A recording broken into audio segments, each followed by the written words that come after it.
আমাৰ ভৱিষ্যতৰ কাৰণে আমি সম্পূৰ্ণভাৱে অন্ধকাৰত ডুবি গৈছো। ঘৰৰ যিখিনি বস্তু আছিলে সকলোখিনি পানীত শেষ হৈ গ'ল। একোৱে উলিয়াবলৈ নাপালো, গডৰেজৰ পৰা ডিভানৰ পৰা চব উপঙিয়ে আছে।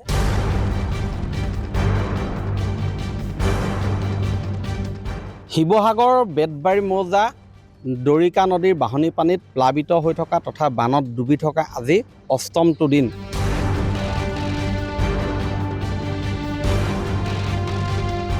এই ৮ নম্বৰ দিনটোতো শিৱসাগৰ বেতবাৰী মৌজাৰ তামুলী পুখুৰী অঞ্চল ২ নং দগাঁও, ২ নং কোঁৱৰ গাঁও, গন্ধিয়া নপাম গাঁও, গন্ধিয়া নপাম কোঁৱৰ গাঁও, নিমাইজানকে ধৰি বৃহত্তৰ এলেকা বৰ্তমানেও সম্পূৰ্ণৰূপে পানীত ডুবি আছে।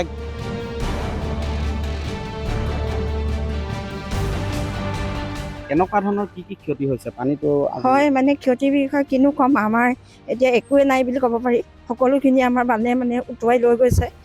মানে খাবৰ কাৰণে আমাৰ যি ধান আমি সংৰক্ষণ কৰি ৰাখিছিলোঁ, সেই ধানখিনিও আজি ৮ দিন হ'ল বানপানী হোৱা, আজি পৰ্যন্ত ধানখিনি পানীৰ তলতে আছে। গতিকে আমাৰ ভৱিষ্যতৰ কাৰণে আমি সম্পূৰ্ণভাৱে অন্ধকাৰত ডুবি গৈছোঁ। কাৰণ আমাৰ ইনকম চ'ৰ্চ বুলি ক'লে আমি মহিলা হিচাপে হাঁহ কুকুৰা এনেকুৱা পুহি পেলাই আমি জীৱন নিৰ্বাহ কৰি আছিলোঁ। এতিয়া আমাৰ কি হৈছে, সকলো হাঁহ কুকুৰা ছাগলী হাঁহ উটি গৈছে, কুকুৰা সকলো বানত ডুবি মৰি গৈছে। মানে আমাৰ ক'বলৈ গ'লে একোৱে নাই। যি গৰু গাই ছাগলী আছে সকলো বানত মানে সৰহফালে মৰি গৈছে।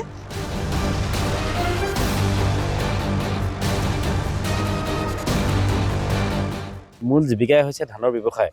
মোৰ যিখিনি ব্যৱসায়িক ধান অতি কমেও 8ৰ পৰা 9 লাখ টকাৰ ভিতৰত ধান আছিলে, সম্পূৰ্ণৰূপে ধানখিনি পানীৰ তলত। গতিকে অতি কমেও মোৰ লোকচান হৈছে 7ৰ পৰা 8 লাখ টকাটো লোকচান হৈছেই।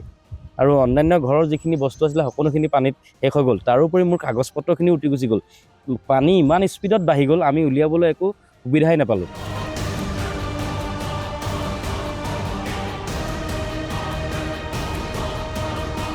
আটাইতকৈ বেছি ডুবি থকা অঞ্চল মেইন আপোনাৰ ডুবি থকা অঞ্চল বুলি ক'লে আমাৰ বেতনী বামখন আপোনাৰ পৰে, আপোনাৰ এইফালে দ নিমাইজানখন সেইটো চাইডে, আৰু কোলাপথাৰ দগাঁও, এইখিনি গোটেইখিনি আপোনাৰ বৰ্তমান এতিয়াও তাত জলমগ্ন হৈ আছে। মানে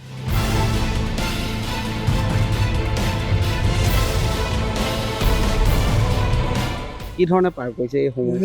কেনেকৈ থাকিম আমি আছোঁ আৰু এইবিলাক বানপানীতে এইখন দেখিছে না, আছোঁ কঁকাল দিন। ঘৰৰ কি বস্তু বাহিনী? ঘৰৰ বস্তু প্ৰায় উলিয়াবলৈ নোৱাৰিলোঁ। বিচনাখন ডুবি আছিলে, এতিয়া অকণমান ওলাইছে, আজি কালি উলিয়াই আনিছোঁ।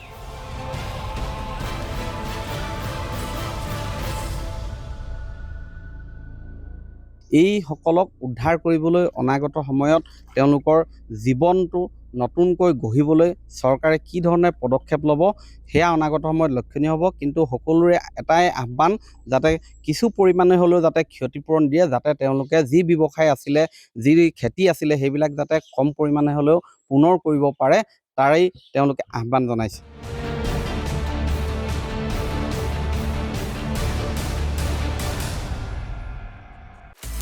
আপুনি বিচৰা বাতৰি পাব কেৱল নিউজ 18 এপত। নিউজ 18 এপ ডাউনলোড কৰিবলৈ স্কেন কৰক এই QR কোড।